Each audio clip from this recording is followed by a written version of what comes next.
I'm Catherine Burns, 34 years old. At my parents' 35th wedding anniversary party, my sister, Serafina, tried to publicly take me down. In front of my father's closest friends, she pointed at my old Honda and declared, "That pile of scrap metal is an embarrassment to this entire family." But then, something unexpected happened. The rage I had braced myself for never arrived. Instead, a profound sense of peace washed over me, and I smiled. Before I continue my story, let me know where you're watching from in the comments below. Please hit the like button and subscribe to hear the rest of my story. That smile, it felt like a lifetime in the making. It wasn't a sudden reaction born in that moment of insult, but the culmination of a long, quiet war. And that night at the Oakmont Heritage Club was the final battle. The whole ordeal started just moments earlier with a sound I knew all too well. The quiet shudder of my 10-year-old Honda Accord as I turned the key. Before I could even unbuckle my seatbelt, I saw her, Serafina. She was gliding across the manicured asphalt of the parking lot, her shimmering Layla Rose dress a declaration of war against my simple blazer and slacks. This wasn't just a country club, it was my family's stage, a place where worth was measured by the shine on your shoes and the name on your credit card. She didn't just walk, she performed, a practiced smile fixed on her face as she approached me with a man I recognized instantly, State Senator Allen. My sister had timed her ambush perfectly. "Senator Allen, this is my little sister, Catherine," she said. Her voice as sweet as honey, but her eyes held a familiar, cold fire. She paused, letting the silence hang in the air for a moment too long. "She's a free spirit." The words were coated in a thin veneer of affection, but to anyone who understood the Burns family dialect, it was a clear insult. It meant aimless, unsuccessful, a disappointment. Then she turned to me, her smile tightening as she lowered her voice, a conspiratorial whisper meant only for the three of us. "Next time you decide to show up looking like a beggar, at least have the decency to park with the staff. You look pathetic." My throat went tight. I offered a short, silent nod to the senator, whose own face was a mask of discomfort. He was a decent man, caught in the crossfire of a familial cruelty he clearly didn't understand. And in that moment, his secondhand shame felt worse than my sister's venom. It made the humiliation real, reflected in the eyes of a stranger. Before I could process the sting, another hand was on my arm. My mother, Eleanor. Her grip was like a vice, her perfectly manicured nails digging into my elbow. She pulled me away with a frantic urgency, her jaw clenched. "Katie, for God's sake, can't you just make things easy for once?" she hissed, her voice a low, furious whisper as she steered me toward the club's grand oak doors. "That car, this outfit. Are you deliberately trying to embarrass your father?" There was no defense for me, no question of what Serafina had said, only accusation. In her world, I wasn't the victim of a public slight. I was the saboteur of her carefully curated family portrait. The one rogue brushstroke that ruined the masterpiece.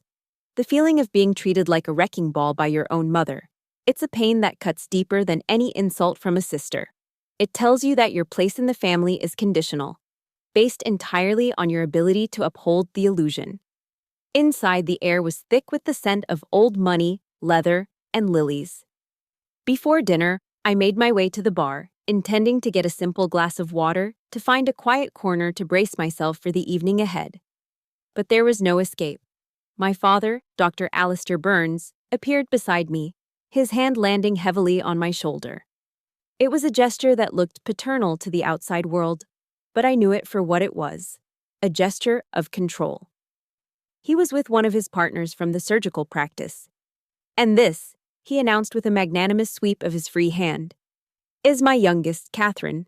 She's pursuing some tech projects right now, very creative." He drew out the word creative as if it were a synonym for unemployed. The partner offered a polite, strained smile and asked what, specifically, I did. I opened my mouth to explain, to talk about logistics software, about supply chain optimization for critical infrastructure. But I never got the chance. "Oh, she's terribly busy," Serafina's voice cut in from behind me, sharp and dismissive. She had materialized like a shark sensing blood, busy dreaming of changing the world from her garage. The small group of men around my father chuckled. It wasn't a kind laugh. It was the laugh of people who understood the code. The joke was on me. The garage startup narrative, a celebrated American myth for men like Mark Zuckerberg, became a punchline when applied to me. I just stood there, the cold glass of water sweating in my hand, feeling invisible. Dinner was the main event, a meticulously orchestrated torture set against a backdrop of pristine white linen and glistening silverware. It felt less like a celebration and more like an inquisition. They passed platters of oysters Rockefeller and slices of beef Wellington like they were passing judgment. Each clink of a fork against a plate felt like a gavel striking down. Serafina held court, recounting a recent victory in a high-profile malpractice suit she'd won, a case that had brought a seven-figure settlement to her prestigious Virginia law firm. My father nodded along, beaming with a pride he never showed me. He praised her brilliance, her tenacity, her killer instinct. Then, the spotlight swung to me. The entire table fell quiet as my father cleared his throat and fixed his gaze on me. "Well, Katie," he began, a mock thoughtful expression on his face. "I hear Mark Zuckerberg's company started in a garage, too. So, what stage are you at? Sold any hoodies yet?" The silence that followed was absolute. It was heavier and louder than the polite chatter that had filled the grand dining hall just moments before.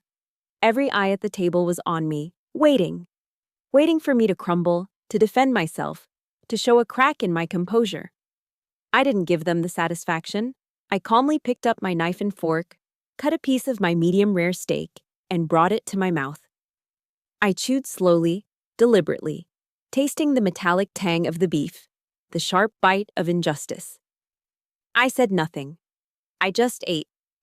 And in that ringing silence, a question surfaced, clear and calm, cutting through the noise of my own humiliation. Why? Why didn't this hurt anymore? Why did their words, which once could have shattered me, now feel like stones skipping harmlessly off the surface of a deep, still lake? The steady drone of my Honda's engine on Interstate 66 was a familiar rhythm, a hypnotic hum that always seemed to pull me back in time. Back to Afghanistan.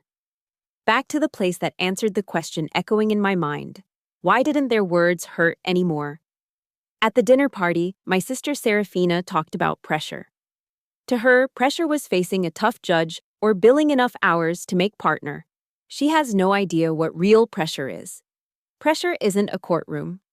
Pressure is getting a radio call that a convoy carrying blood reserves has been delayed 24 hours and the field hospital in Kandahar has only enough for 3 more surgeries. Pressure is the lives of 3 soldiers depending on you finding a damn transport plane willing to fly into a hot zone before they bleed out. That was my world. A world where failure wasn't measured in lost profits, but in body bags. A world where a 10-year-old Honda that starts every single time isn't a symbol of shame, but a testament to reliability.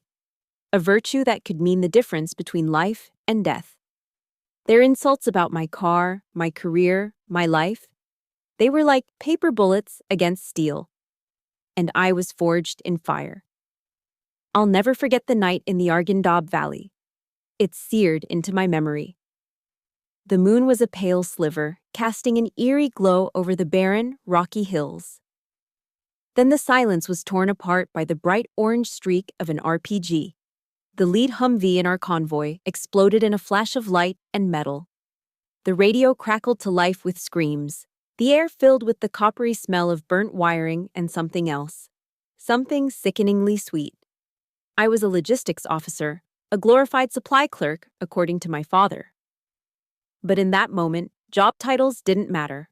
I was on the floor of my vehicle, my M4 rifle pressed hard against my shoulder, firing controlled bursts toward the shadowy figures moving on the ridgeline. I remember the frantic, deafening thunder of my own heart, so loud it almost drowned out the sound of the gunfire. That night, lying in the dirt and dust, I learned that a person's worth isn't defined by the car they drive or the label on their suit.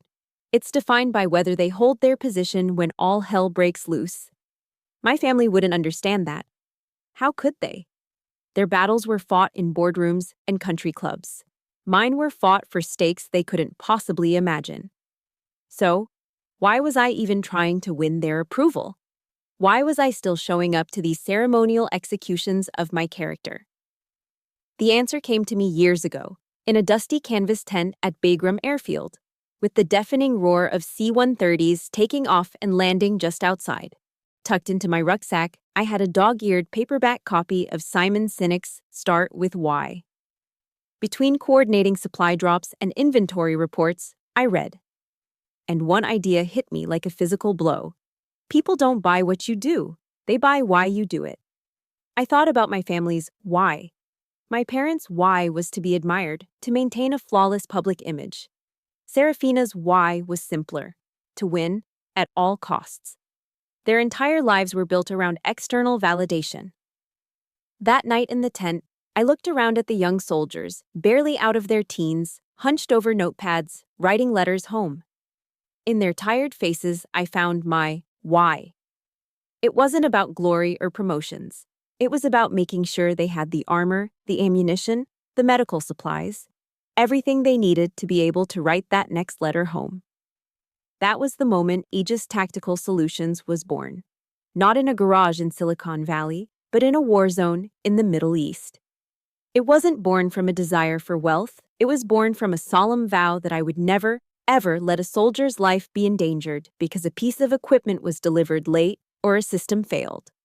So, was I going to let my father's joke about selling hoodies derail me? Not a chance. My why was too important. He and Serafina saw success as a 7-figure lawsuit or a corner office. But I learned what real success, real excellence, looks like. And it looks like Sergeant Maria Sanchez. She was a 45-year-old motor pool NCO from El Paso. A woman who could diagnose an engine problem just by listening to it hum. One night, the generator for the main surgical tent went down. No replacement parts were available for at least 12 hours. The male engineers were frantically pulling at wires, shouting at each other in the dark. It was chaos. 2 patients were on operating tables inside. Maria walked over, calm as ever. She listened to the sputtering engine for a moment, then pulled a simple paperclip from her pocket. With a pair of pliers, she bent it into a specific shape, wrapped it with a small piece of electrical tape she always carried, and jammed it into a socket deep within the machine. She hit the ignition. The generator roared back to life. She saved at least 2 lives that night. No one gave her a medal. There was no press release. To the Army, she just did her job. But to me, she was the embodiment of excellence, ingenuity under pressure, quiet competence that saved lives. That was the standard I held myself to. Not my sister's courtroom theatrics, not my father's social standing. The standard was Sergeant Maria and her paperclip. So, as I drove away from the party, the memory of their insults already fading, I wasn't angry. I was just separate. We weren't just in different lanes. We were on entirely different highways, heading in opposite directions. They could keep their country club trophies. I was in pursuit of something else. Something real, something worth fighting for. My why was forged in the dust of Afghanistan, but my company, Aegis Tactical Solutions, wasn't built there. It wasn't born in a shiny Silicon Valley high-rise with kombucha on tap and venture capital funding. It was born in a damp, 1-car garage in the suburbs of Richmond, Virginia, thick with the smell of motor oil, burnt coffee, and desperation. My entire life savings from 8 years of service went into 3 used servers I bought from a company that went bankrupt. That was it. That was my kingdom. My days were a jarring split screen. By morning, I'd put on a blazer, drive my Honda to Northern Virginia, and pitch to defense contractors, groups of middle-aged men in expensive suits who looked at me like I was a kid playing dress-up in my dad's office. They'd listen with polite smiles, then say things like, "That's a very ambitious project for someone like you." By night, I'd come back to the garage, shed the blazer, and slide into my real uniform. An old army sweatshirt and jeans. I'd sit in the glow of the monitors and write thousands of lines of code until the words blurred together. Dinner was almost always the same. A peanut butter sandwich on cheap bread, and a Red Bull from the 24-pack I'd bought at Costco. This was my life for months on end. An exhausting, lonely cycle of trying to build a future while running on fumes. The loneliness was the hardest part. I remember one bitter January night, the kind of cold that seeps right into your bones. I was staring at my screen, the sting of a fifth contract rejection still fresh, when my phone lit up with Serafina's name. I hesitated, then answered, a foolish flicker of hope in my chest. The sound that greeted me was of music and loud, carefree laughter. "Hello, little entrepreneur," she said, her voice dripping with condescension. "I'm in Aspen, just finished a fantastic day of skiing, and now I'm having a hot chocolate by the fire. I bet it's better than your damp little garage, huh?" I could hear a man's voice in the background ask, "Who's that?" And I heard Serafina's clear, cutting reply, "Oh, just the family failure." I didn't say a word. I just quietly ended the call. For a moment, I let my head fall onto the cold surface of my desk. Hot tears of pure exhaustion and humiliation streamed down my face. I was so tired of fighting, so tired of being the punchline. But then I pushed myself back up. I wiped my eyes with the sleeve of my sweatshirt, took a deep breath, and turned back to the screen. My family's disbelief was a constant grinding noise in the back of my head, telling me I wasn't good enough. It was a poison I had to fight every single day. If you know what it feels like to turn someone else's doubt into your own fire, show your support for this story with a like. And let me see that fire. Comment with a single fire emoji below if you've ever been there. I poured that fire, that fuel, back into my work. But the cruelest blow didn't come from my sister. It came from my mother. She called one morning a few weeks later, her voice sickeningly sweet. I should have known better, but a part of me, the part that was still a little girl, hoped she was calling just to see how I was. "Katie, honey," she began, "I have a tiny favor to ask. Could you lend Serafina $2,000? She needs a new handbag for the Bar Association Gala. A Hermes, I think. It's important for her image, you know." I was speechless. I was literally eating instant ramen for lunch that day, trying to save every last penny for a critical software license. "Mom, I don't have it," I said, my voice barely a whisper. Her tone shifted instantly from sweet to sharp, laced with accusation. "What do you mean you don't have it? You don't travel? You don't shop? You don't do anything. Where does all your money go, Catherine?" I couldn't explain the servers, the licenses, the endless grinding costs of starting a business from nothing. She wouldn't have understood. She didn't want to. In her eyes, a designer handbag for Serafina was a necessary investment, while my company was a frivolous hobby. In that moment, the full weight of my isolation crashed down on me. I knew I was truly, completely alone. For 18 long months, I pushed. Day in, day out, fueled by their doubt and my own stubborn refusal to fail. Then, one Tuesday afternoon, an email landed in my inbox. The subject line was simple: subcontractor agreement. It was from Lockheed Martin. A small $50,000 contract to develop a niche logistics module. It wasn't millions. It wasn't a headline-grabbing deal. But it was real. It was validation. I didn't shout. I didn't jump for joy. I just sat there in my worn-out office chair in the middle of my garage, staring at the screen, and I began to cry. Not tears of sadness or exhaustion, but tears of pure, unadulterated relief. It was like a dam inside me had finally broken. I had done it. That night, I didn't go back to the garage after my day meetings. I drove my faithful old Honda to the best steakhouse in the city. I walked in, alone, and took a seat at the bar. I ordered a 20-ounce bone-in ribeye, cooked medium rare, and a glass of top-shelf Kentucky bourbon. When the food came, I took a moment, looking at the plate. It was more than just a meal.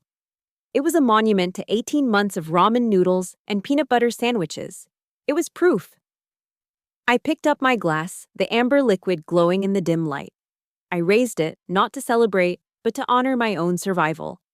That solitary steak dinner was a declaration of my own survival, but it was also the loneliest meal of my life. For months, Aegis was just me, a garage, and a seemingly impossible goal.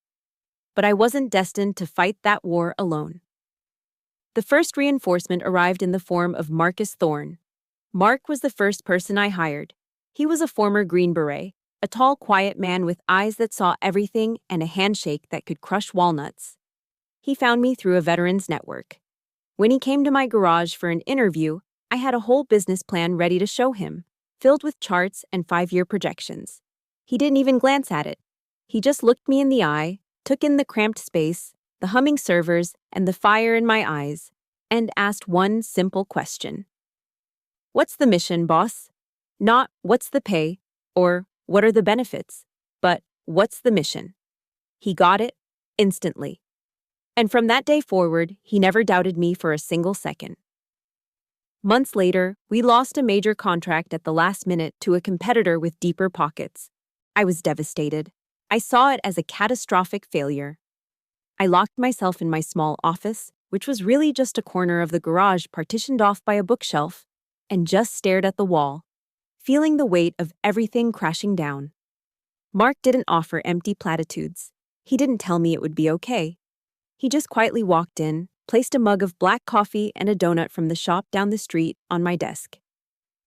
"Eat," he said, his voice calm and steady. Then we counterattack. In the corporate world, that might seem like a small gesture. In the military, that kind of quiet, unwavering support is everything. It's called absolute trust. He was the brother I never had, standing guard at my flank. My second in command was Jocelyn Reed. If Mark was my shield, Jocelyn was my sword. She was a former finance officer from the Marine Corps, a petite woman who stood 5'3" but carried herself with the authority of a general. She could dismantle a hostile spreadsheet with surgical precision and silence a condescending loan officer with a single, icy stare. I learned that firsthand when our small business loan was up for review. The bank got nervous about our cash flow and threatened to pull our line of credit, which would have been a death sentence. I was panicking, but Jocelyn just told me, "I'll handle it."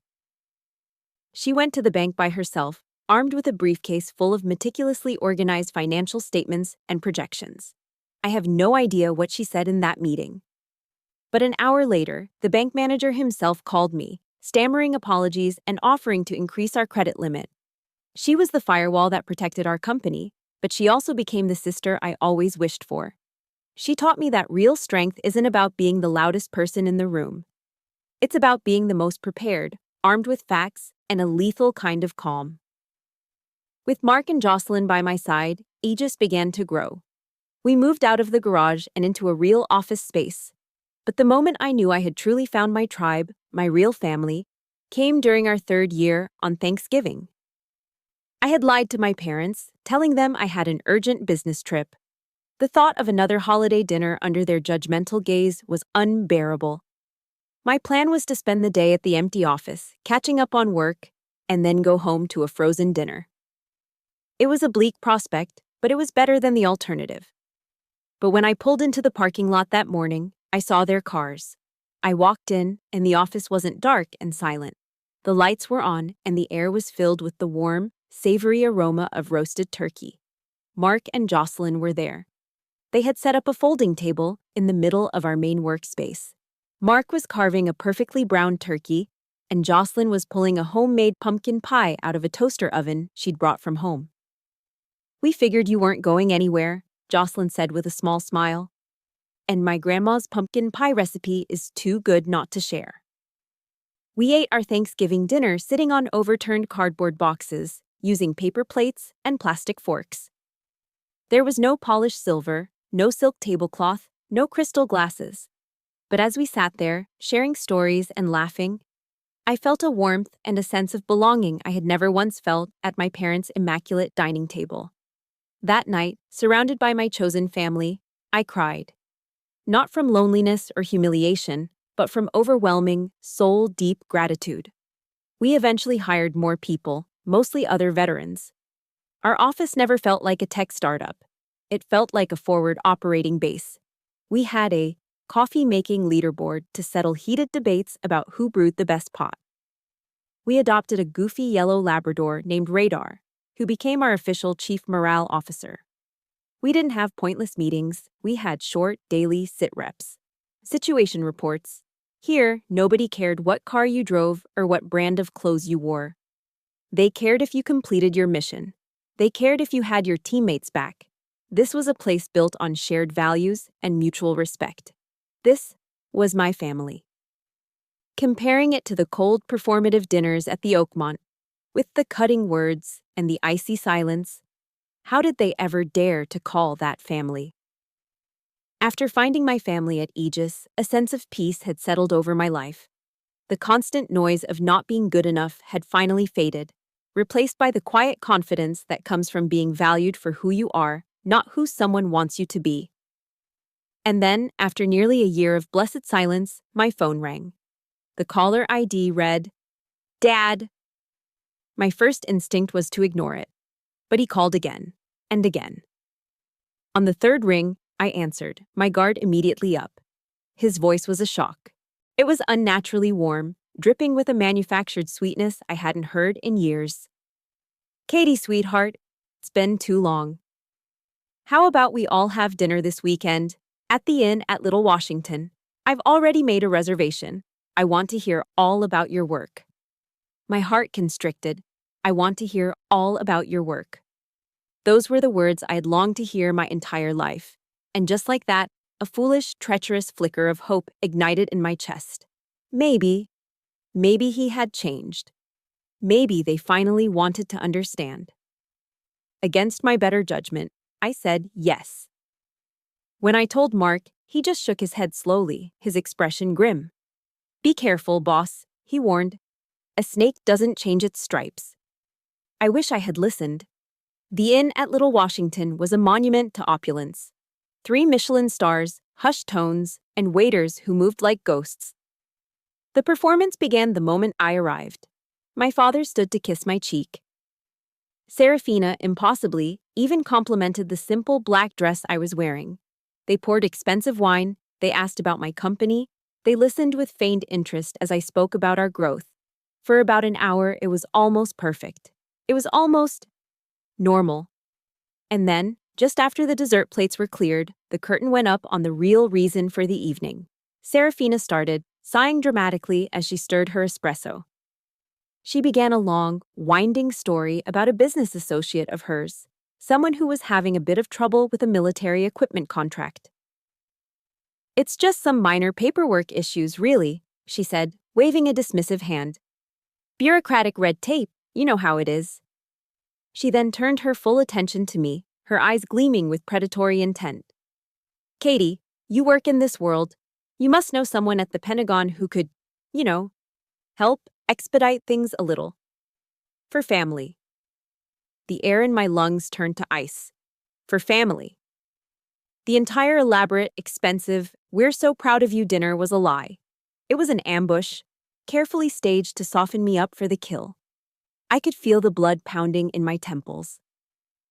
Expedite things was a polite, sanitized term for procurement fraud.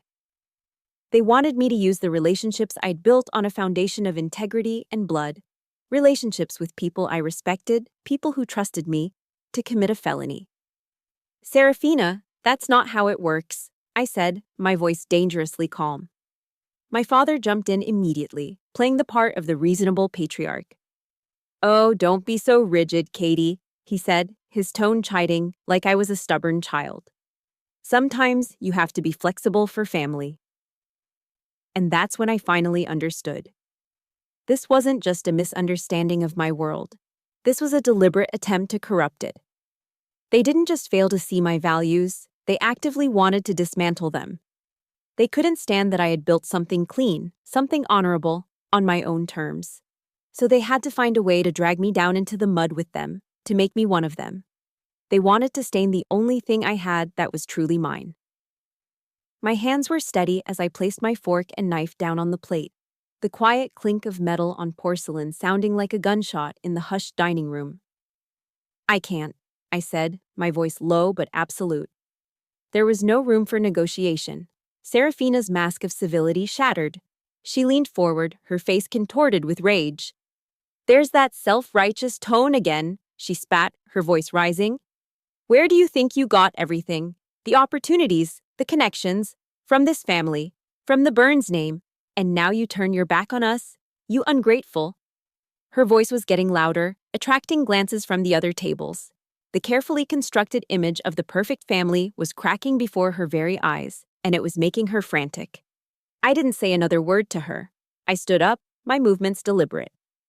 I pulled 5 $100 bills from my wallet and laid them neatly on the table, more than enough to cover my share of the farce. I looked directly at my father, into his shocked and angry eyes. "I'm sorry I disappointed you," I said. The words were for him, but the meaning was for me. I was sorry I had let myself be disappointed by him, by them, one last time. Then I turned and walked away, leaving them frozen in a tableau of stunned fury. I didn't look back. I walked past the sommelier, through the ornate lobby, and out into the cold night air, each step feeling lighter than the last. But the relief only lasted until I was back in my car. I drove for about 10 miles, my knuckles white on the steering wheel. Then I pulled over onto the gravel shoulder of the dark country road, cut the engine, and finally let go. I leaned my head against the steering wheel and wept.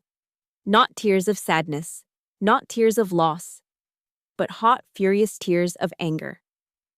An anger directed entirely at myself for being stupid enough to hope, for being stupid enough to walk right back into the snake pit just because the snake had smiled. The anger I felt after that dinner didn't fade. For 2 days, it simmered just below the surface, a cold, hard knot in my stomach. It wasn't the volatile, tearful anger of my youth. This was different. It was a patient, focused rage waiting for its moment. I didn't have to wait long. She appeared in our office lobby unannounced. Serafina. She was dressed in a sleek navy blue power suit, but the look of polished control didn't reach her eyes. They were wild with a frantic, cornered panic. Mark, ever the gatekeeper, moved to intercept her at the reception desk.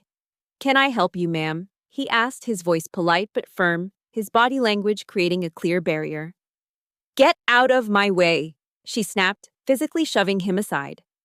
Mark, a Green Beret who could have stopped her with one hand, simply let her pass, his eyes flashing a warning to me as she stormed toward my office. She burst through my door without knocking. "We need to talk," she hissed, her voice trembling with a desperate urgency. "I told you, this is important." I calmly stood up from my desk and walked over to my office door, closing it with a quiet, deliberate click. I turned to face her, my arms crossed. The anger inside me had cooled into something solid, something like steel. "My answer is still no, Serafina," I said, my voice as cold and flat as a frozen lake. "You are asking me to commit a federal crime, to betray every principle I stand for. The answer will always be no." She stared at me, her chest heaving, and then she laughed. It wasn't a sound of amusement. It was a high, unhinged shriek that scraped at the air. "Principles?" she sneered, the word dripping with venom. "You want to talk to me about principles? You? The girl who hid in the army for 8 years because she couldn't handle the real world? What are you now, Captain America?" She took a step closer, her face contorted in a mask of fury, and jabbed a finger toward my face. "You owe this family. You owe me. Dad co-signed your first business loan, or did you forget that? Without the Burns family name, nobody would have even given your pathetic little company a second look." And that was it. That was the line. She hadn't just insulted me. She had spat on my service. She had invaded my sanctuary and desecrated the one thing, the one piece of my life that was truly sacred. We all have a breaking point, a line that, once crossed, changes everything forever. If you're here for the moment I finally found mine, show your support for this story with a like. And if you've ever reached that point yourself, let me know by commenting with the single word that says it all. Enough. The rage inside me didn't explode. It imploded, collapsing into a single, infinitely dense point of clarity. A strange calm washed over me, the kind of absolute focus you find in the moments just before a battle. I looked her straight in the eye. My stillness seemed to unnerve her more than any shouting match could have. "You're right about one thing, Serafina. I said, my voice even and steady, devoid of any emotion at all. I have been silent for far too long. I let you and Mom and Dad define who I was. I let your shallow, bitter world make me question my own worth. I held her gaze, not letting her look away. But that ends. Right here. Right now. With that, I turned and pulled open my office door. My entire team was standing in the main workspace, their faces a mixture of concern and anger. They had heard everything. I looked past my sister, directly at my most trusted officer. Mark, I said, my voice ringing with an authority I hadn't used since I took off my uniform. Please escort Ms. Burns out of the building, and make sure she understands she is never, ever to set foot on this property again. Serafina's jaw dropped. She looked utterly stunned, as if she couldn't comprehend that I was capable of giving such an order.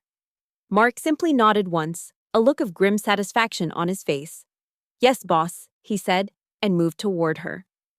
You can't do this, she shrieked as Mark firmly took her by the elbow. I'm your sister. You'll regret this, Catherine. You'll come crawling back. I watched as he escorted her, still shouting threats and insults, out the front door and into the harsh afternoon light. The moment the door clicked shut, a profound silence fell over the office. I turned to face my team, my family. I saw their worried faces, and I felt a surge of protectiveness. I apologize that you all had to witness that, I said, my voice clear and strong. I took a breath and looked at each of them.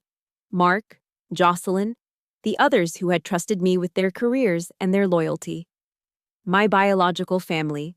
They don't understand what we do here, what we stand for. I paused, letting my words sink in. But they're about to get a real clear lesson. They wanted to play a game. Fine, we'll play. But we're going to play it by my rules. I looked around the room. I didn't see pity in their eyes. I saw respect. I saw resolve. I saw a team ready for their mission. The battle lines had been drawn, and for the first time, I was ready to fight back. The moment the front door closed behind Serafina, the rage vanished. It had served its purpose, like a rocket booster falling away once the payload reaches orbit. Now was not the time for the heat of emotion. It was time for the cold, hard calculus of strategy. General Patton once said, "A good plan, violently executed now, is better than a perfect plan next week." My family had waged a long war of attrition against me. My response would be a single, decisive counteroffensive. My office immediately transformed into a command center. I called Mark and Jocelyn in and closed the door. The air was thick with the focused tension of a team preparing for a mission. I walked to the large whiteboard on my wall, its clean surface a stark contrast to the mess that had just unfolded. I wrote 2 lines in clean, black capital letters. Objective, re-education. Means, incontrovertible truth. I capped the marker. They think I'm a failure living in a garage, I began, my voice calm. They believe Aegis is a joke, and they feel entitled to use me to clean up their corrupt messes. Today, we are going to correct the record. Jocelyn, I need every financial transaction between me, this company, and my family. Every loan, every repayment, every wire transfer my mother ever requested. Pull it all. She nodded, already typing. On it. I've had a private file on this for years, just in case. Of course she did. That was Jocelyn. I turned to Mark. Serafina mentioned a business associate. He's trying to get a military contract. She was desperate. That means he's in trouble. I need to know who he is and what his problem is. Dig deep. Consider it done, boss, he said. Anger is a luxury. Discipline is a weapon. For the next 3 hours, my office was silent except for the quiet clicking of keyboards. Jocelyn worked her financial magic, her screen a blur of spreadsheets and bank records. I compiled years of company reports, contracts, and performance reviews, laying them out on the conference table like battle plans. We were building an arsenal, not of bullets, but of facts. Hard, cold, undeniable facts. Just after 5 p.m., Mark came back into my office, closing the door behind him. His face was like stone. Boss, it's worse than we thought, he said, sliding a tablet across my desk. Serafina's associate isn't just having paperwork trouble. His name is Richard Thorne, and his company is on an FBI watch list for supplying defective counterfeit electronic components to the Department of Defense. They're building a fraud and conspiracy case against him. A cold dread washed over me. I read the details. Defective guidance chips, faulty wiring harnesses, components that could fail mid-flight. My sister, in her breathtaking arrogance, hadn't just asked me to bend the rules. She had tried to make me an unwitting accomplice in a federal investigation that involved endangering the lives of American service members. It wasn't just about money, it was about blood. The sheer recklessness of it, the utter disregard for my life and my honor, was staggering. She wasn't just trying to use me, she was willing to burn my entire world down to save her own skin. That night, I drove home, but not to rest. There was one more piece of the puzzle I needed. I went straight to my garage, not the cramped, oily one where Aegis was born, but the clean, well-lit garage of the house I'd bought 2 years ago. Under heavy canvas tarps, my milestones were waiting. I pulled the cover off the first car, a cherry red Corvette Z06. I bought it the year Aegis broke its first million in revenue. I remembered signing the papers, my hand shaking, not from the expense, but from the sheer, dizzying reality that I had done it. Next, I unveiled a Dodge Viper ACR, painted in venomous black. That was for the exclusive cybersecurity contract we landed with the Air Force, a brutal competition that had pushed us to the brink. This car was a monument to sheer tenacity.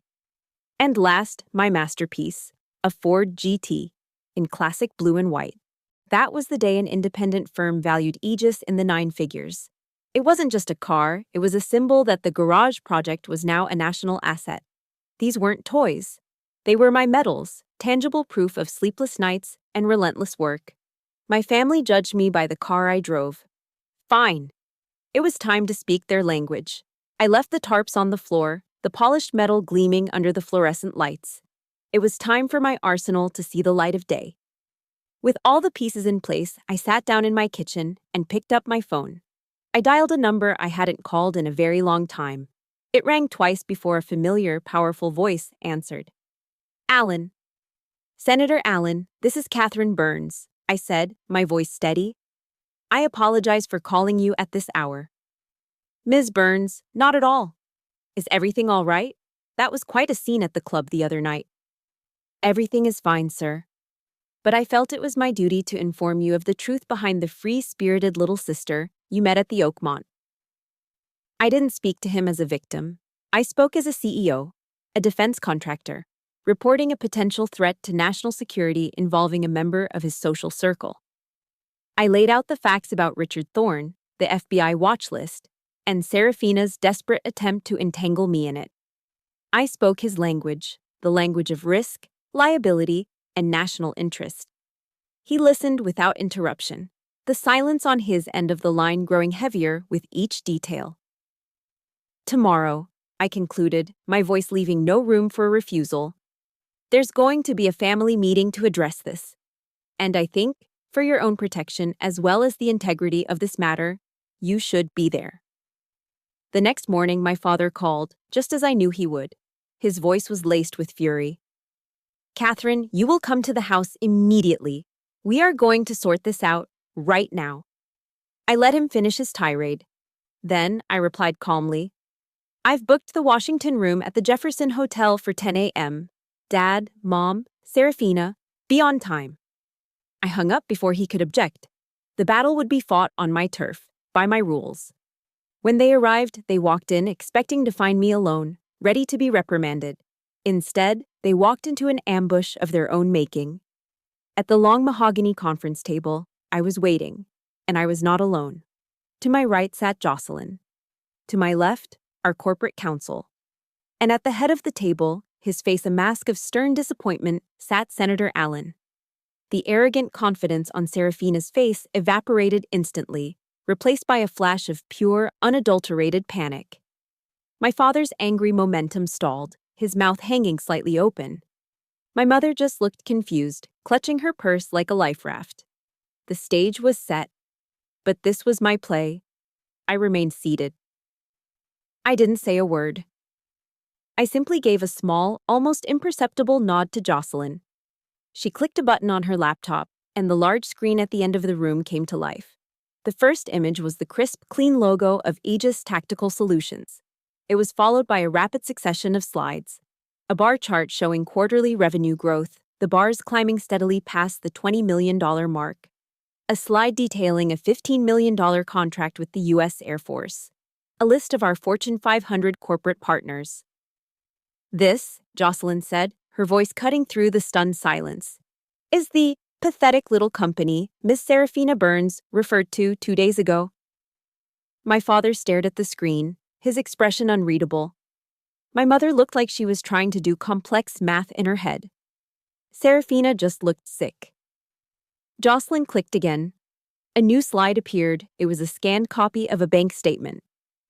And this, she continued, her tone as cold as ice, is a summary of wire transfer requests from Mrs. Eleanor Burns to Miss Serafina Burns over the last 3 years, paid from a joint account co-signed by Dr. Alistair Burns, totaling over $75,000. The memo line for each transfer is noted here. Image expenses. A strangled gasp escaped my mother's lips. The silence in the room was now absolute, suffocating. Then it was my turn. I stood up slowly. Serafina, I began, my voice quiet but carrying to every corner of the room. You asked for my help with a man named Richard Thorne, but you neglected to mention one critical detail, that he and his company are the target of an active FBI investigation. I reached down and placed a thick, bound file in the center of the table. It landed with a heavy, definitive thud. This is the preliminary FBI case file against Mr. Thorne for fraud and conspiracy, detailing his company's practice of supplying defective military hardware. Had I done what you asked, had I used my position to expedite his contract, I would be facing up to 20 years in federal prison for conspiracy and endangering national security. Serafina's face went completely white. She looked like a ghost. My father sputtered, That's impossible. Senator Allen, who had been silent until now, finally spoke, his voice heavy with disgust. He didn't even look at Serafina. He looked at my father. I'm afraid it's very possible, Alistair. I made my own inquiries last night. The investigation is quite serious. My father sank back into his chair as if he'd been physically struck. The weight of public disgrace, the one thing he feared above all else, was crashing down upon him. I let the weight of that reality settle in the room for a long moment. Then, I walked to the head of the table. For my entire life, I said, my voice resonating with a calm, unshakable power, you have judged me. You judged my career, my choices, my life. You judged me by the car I drive. I looked at each of them, my sister, trembling with fear, my mother, crying silently into a handkerchief, my father, looking like a broken man.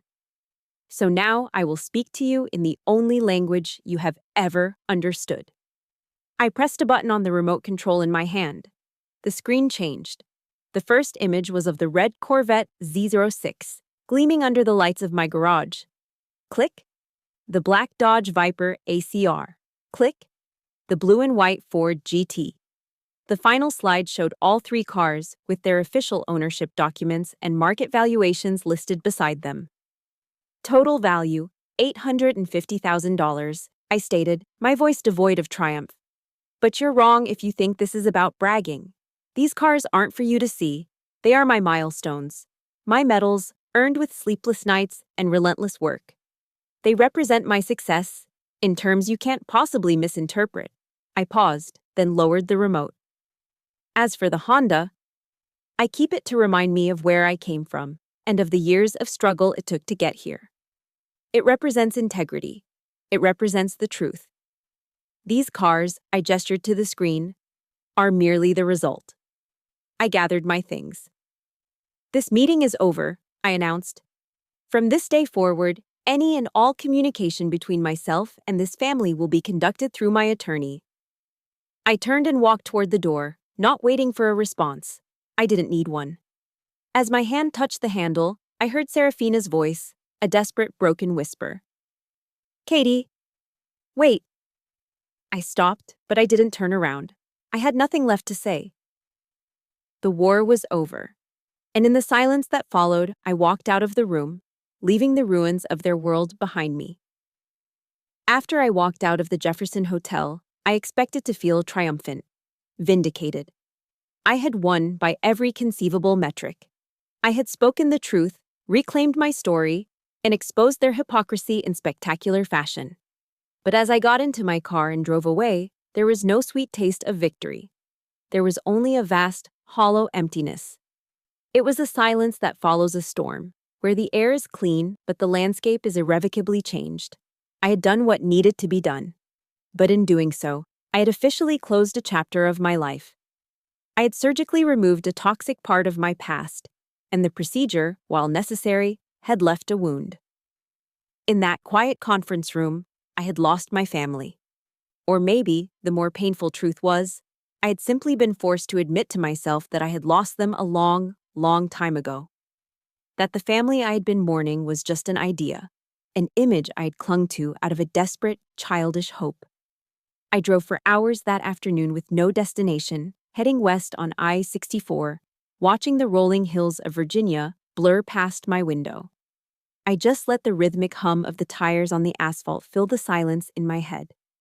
I wasn't running from anything anymore. I was just driving, letting the motion soothe the strange stillness inside me, as if the forward momentum of the car could somehow propel me into the next phase of my life, leaving the wreckage behind. In the days that followed, the aftershocks began. My phone, which had been silent for so long in relation to them, started ringing incessantly. Serafina was first, leaving a string of rambling, tearful voicemails. They were a bizarre cocktail of frantic apologies and venomous accusations. One message would be, "Katie, I'm so sorry. I never meant. I was just so desperate." And the next would be, "How could you do this to me, to the family? You've ruined everything with your self-righteous crusade." It was the desperate thrashing of someone who had never been held accountable. Then came my mother's calls. Her voice wasn't apologetic, it was sharp with indignation. "Catherine, your father is beside himself. You deliberately humiliated us. After everything we've done for you, this is how you repay us? By tearing this family apart?" She still saw their image, not their actions, as the thing that needed protecting. My father, true to form, remained silent. He didn't call once. His silence was, in its own way, the loudest condemnation of all. I listened to the first few messages, a strange sense of detachment washing over me. Then I stopped. I didn't answer a single call.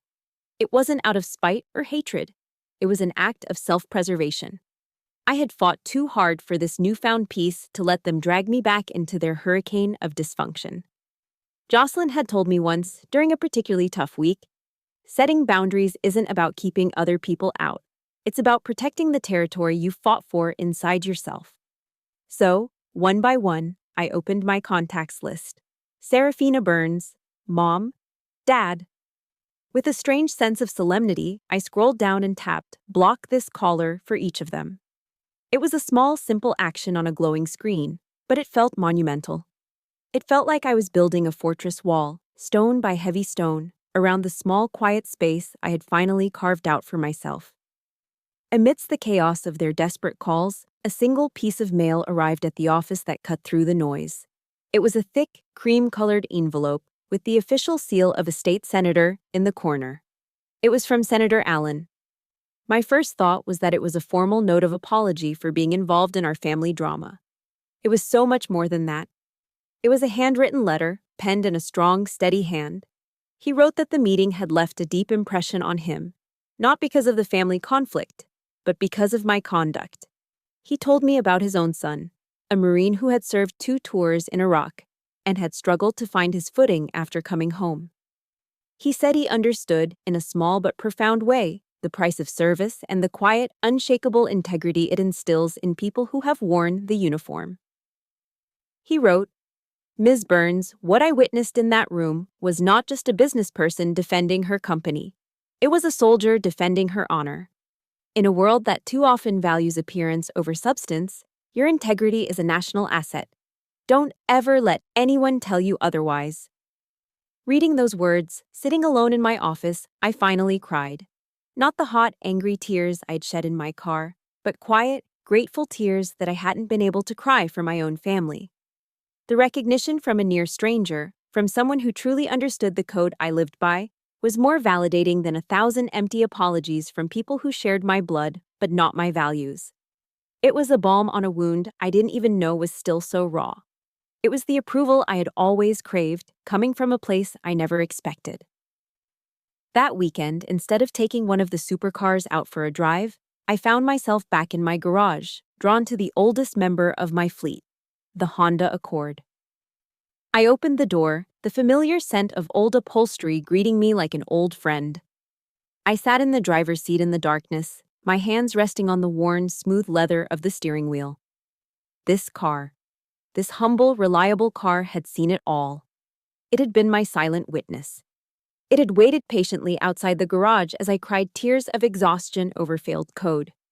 It had carried me to the bank to plead for loans, and to that steakhouse to celebrate a lonely victory. It was the car I drove home from the airport after my last tour, the first piece of my new civilian life. Serafina had called it a symbol of my failure. She was so wrong. It was a symbol of my resilience, my quiet, unassuming, never-give-up companion. It had never failed me, not once. I leaned my head back against the headrest, a small, genuine smile forming on my lips. "Well, old friend," I whispered into the quiet darkness of the garage, "we've come a long way, haven't we?" And sitting there, in the silence, feeling the weight of the past and the lightness of the future, I knew what I had to do next. The morning after my quiet conversation in the garage, I knew exactly what I had to do. I drove my Honda not to a dealership to trade it in, but to the local chapter of a charity I deeply respect, one that provides reliable vehicles to veterans and their families who are struggling to transition back to civilian life. Waiting for me was a young former Army sergeant, barely in his mid-20s.